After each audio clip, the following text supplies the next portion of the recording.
Mashiach qui va faire la 10e. C'est marqué toutes les paradouma qu'on a fait, il fallait impérativement mélanger une partie de la paradouma de Moshe Rabbeinu pour valider la nouvelle para.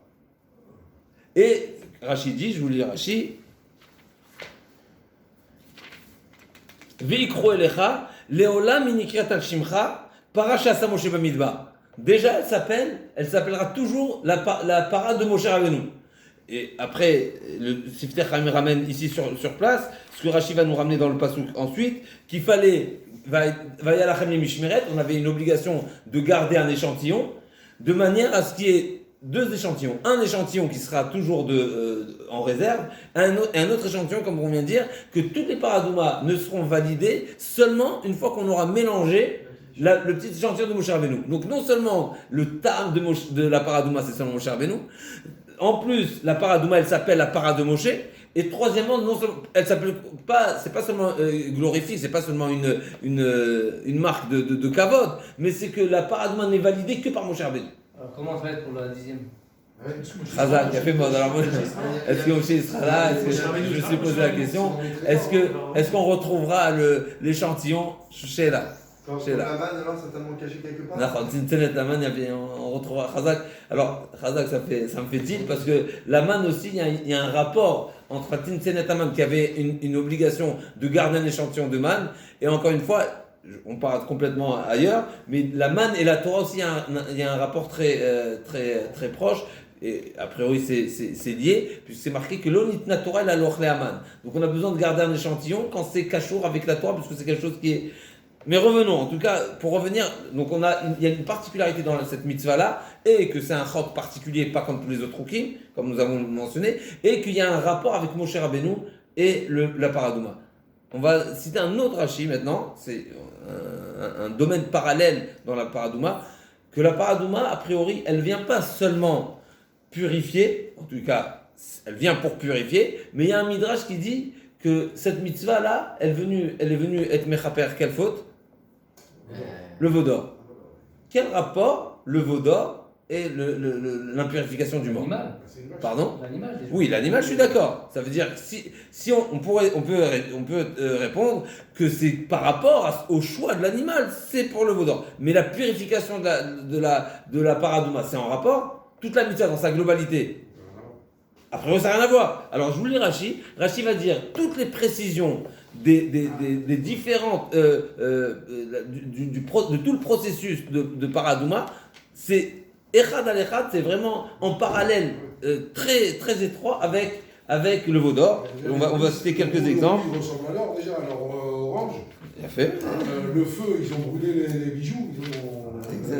Ouais, Chazak, il y a beaucoup de. Alors, Vikro Elecha, déjà Vikro Elecha, ça vient réparer quoi?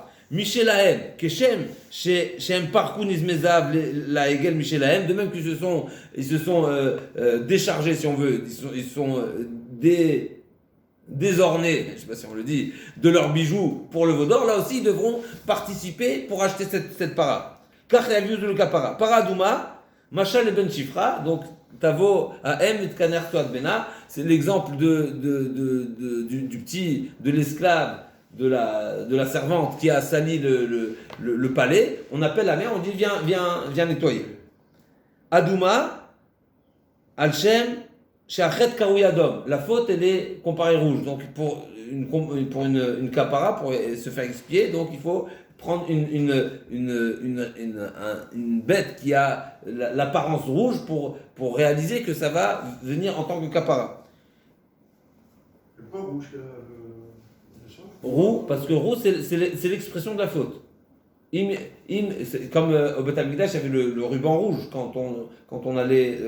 La colère, c'est rouge aussi. Pardon? La colère, c'est rouge. Là, la colère. Il a aspergé de sang. Comment ils peuvent les personnes roux, ils doivent comment le percevoir? J'avais lu quelque part, mais filtre des roues, mais je ne sais pas si c'est dans la Torah ou pas. C'est marqué.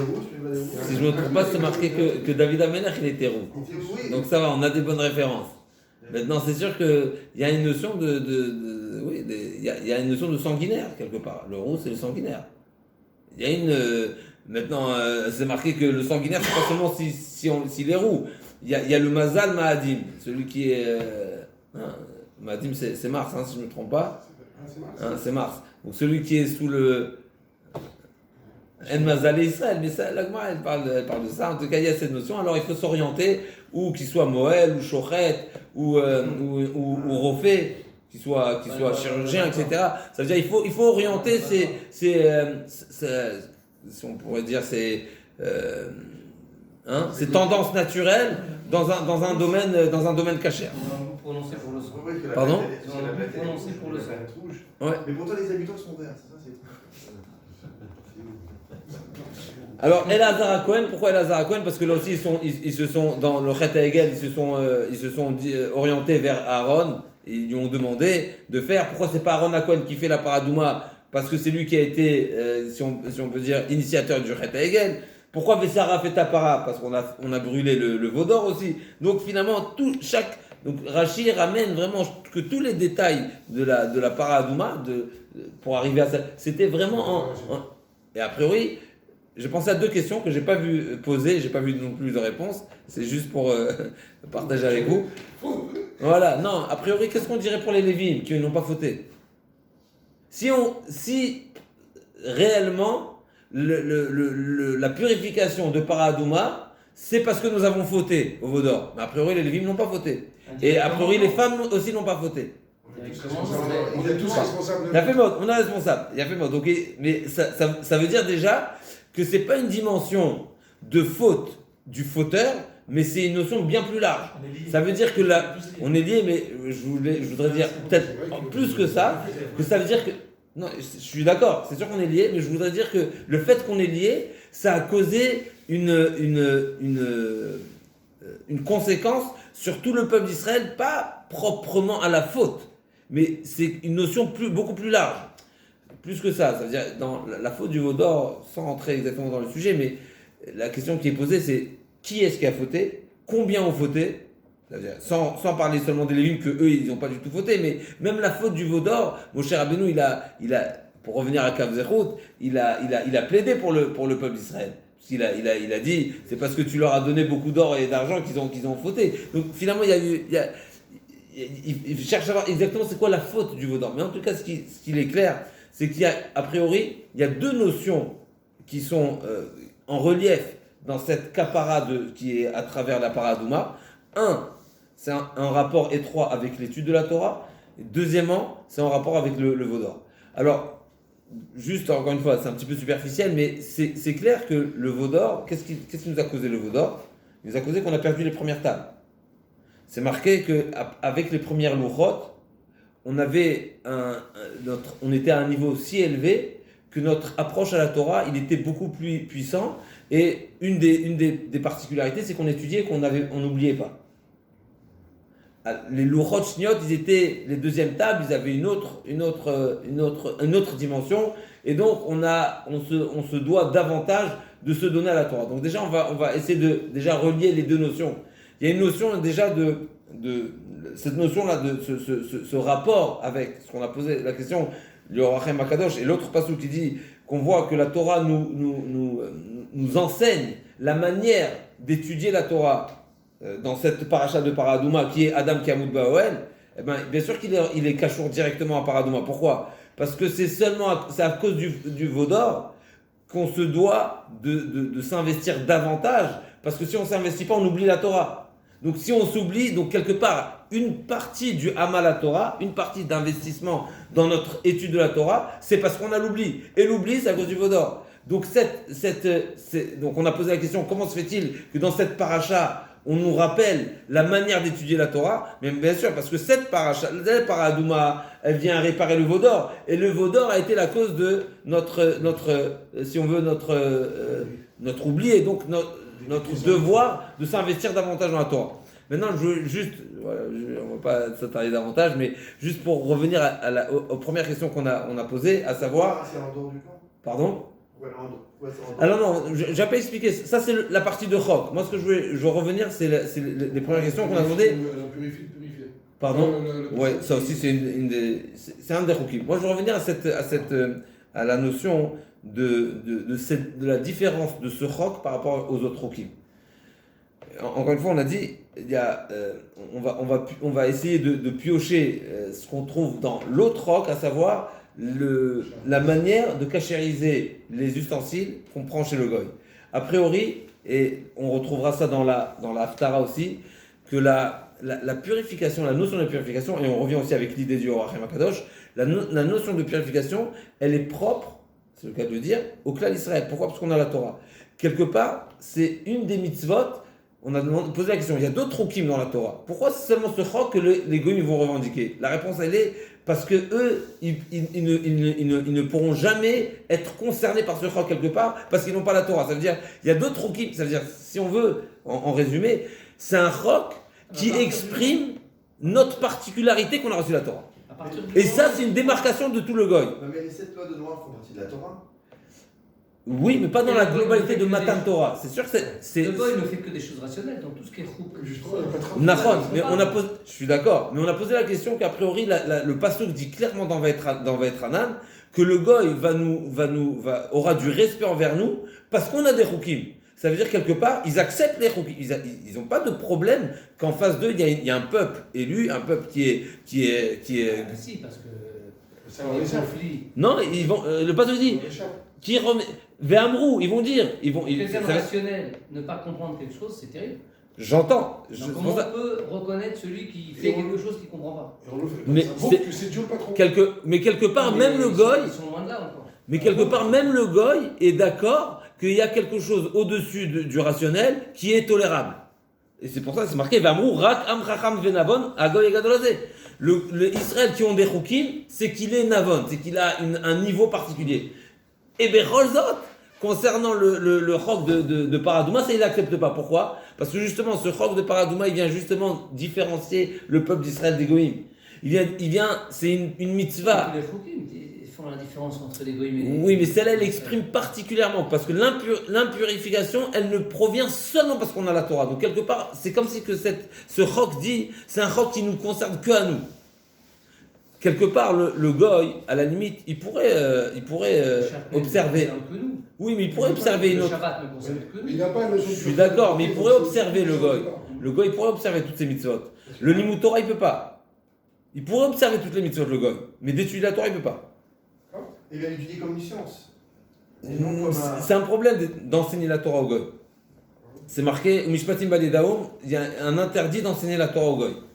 Alors, il y a les mitzvot qui le concernent, ça oui. Il y a celui qui envoie de conversion, il y a Choliot aussi. Et encore, il faut savoir quoi, qui, etc.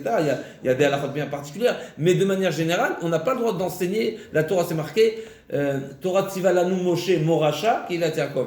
La Torah, c'est une Moracha. Atikre Moracha, c'est pas un héritage, mais Meorasa, comme si c'est notre fiancé. C'est marqué que le goy qui étudie la Torah, c'est comme si il se marie avec notre fiancé. Il est chayav mita. Alors c'est pas un chayav mita au premier degré parce que c'est pas un chiyuv mita qui sera sanctionné au bedin. C'est seulement les 7 mitzvot où on les exécute au bedin. Ça c'est comme goy chez Shabbat par exemple ou goy chez la Torah.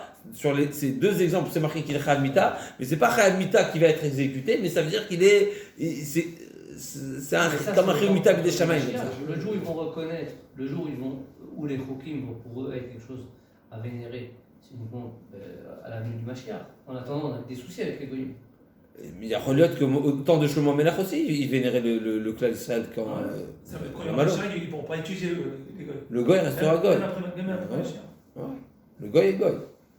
Donc, comment alors, c'est justement, ce que je proposais comme explication, c'est justement la notion de Chukat Torah, on le trouve dans 2 endroits dans la Torah. Et ça, c'est le Kliakar qui nous dit où on le trouve. Ici, quand c'est une impurification qui concerne le juif parce qu'on a reçu la Torah. Et quand on doit se séparer du goy. C'est quand qu'on exprime une séparation du goy, quand on va prendre ces ustensiles. Ces ustensiles, non seulement on devra les cachériser, mais ensuite on devra les purifier. Et justement, ça veut dire non seulement dans l'étude de la Torah, on est complètement différent du goy, même nos ustensiles, qui sont a priori complètement matériel, c'est profane, c'est pas quelque chose d'élevé. Et ben quand même, il y a la même expression dans la Torah où justement on doit se démarquer et quelque part c'est Chukat Torah. C'est une Chukat Torah qui nous dit démarque-toi et toi la valeur du juif justement qui est à travers le fait qu'on a reçu la Torah, c'est quelque chose qui nous oblige à être complètement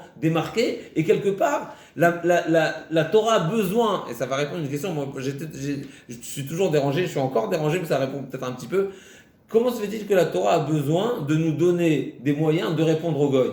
Mais Kilo, on n'a pas élevé les ensemble, donc est-ce que je vais être dérangé par... De toutes les façons, comme on a dit tout à l'heure, on revient à la même question finalement, on en a plein des Rokim. On en a plein. Et quelque part, le tzitzit, il va plus comprendre, le châtenez, il va plus comprendre qu'on mange pas du pas cachère de certains animaux, il va plus comprendre. Dans tout, il y a une facette de Rokim, et dans tout, il y a quelque part quelque chose d'incompréhensible. Donc, est-ce qu'on a besoin réellement que la Torah, c'est une arme tellement qu'on va tellement utiliser, le fait de savoir que c'est un roc?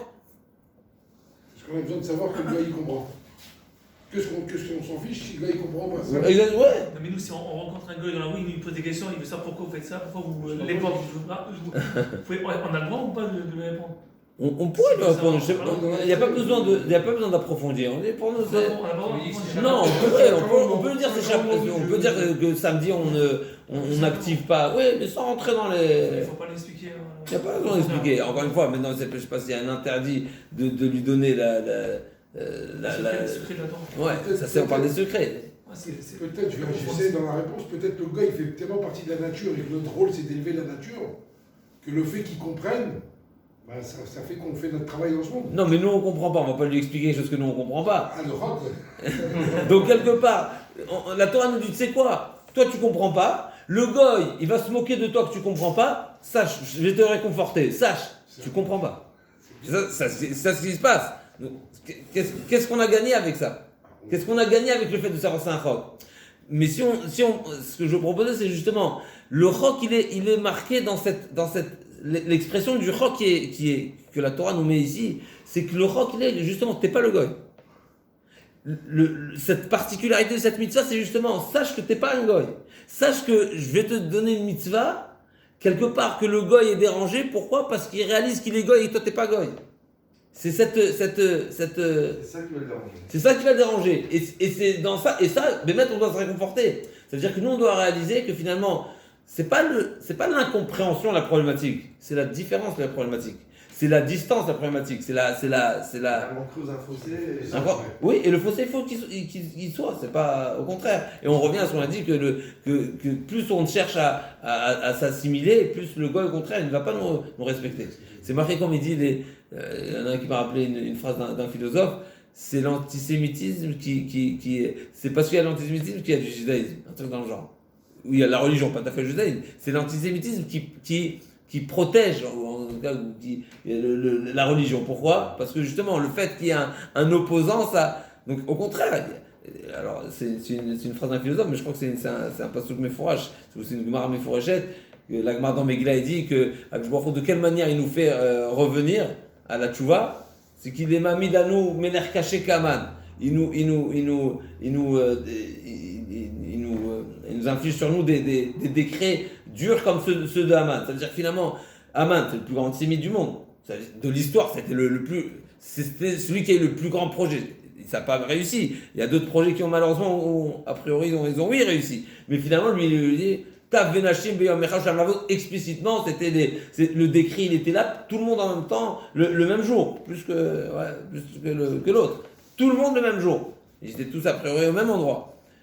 Et donc, Akshbor il dit, vous savez comment je vais vous faire revenir à moi avec des décrets comme ça. Donc on voit clairement que les décrets contre le juif, c'est une manière, en tous les cas, je parle spirituellement, je ne parle pas philosophiquement parlant, mais c'est un moyen de nous ramener à la Torah. Oui, ça nous oblige on a peur, ça nous oblige à prier, à demander. Exactement.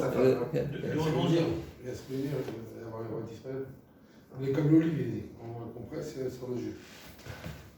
Razak, donc voilà, c'était l'idée un petit peu de Paradouma, qui est justement, il y a un lien direct, Paradouma,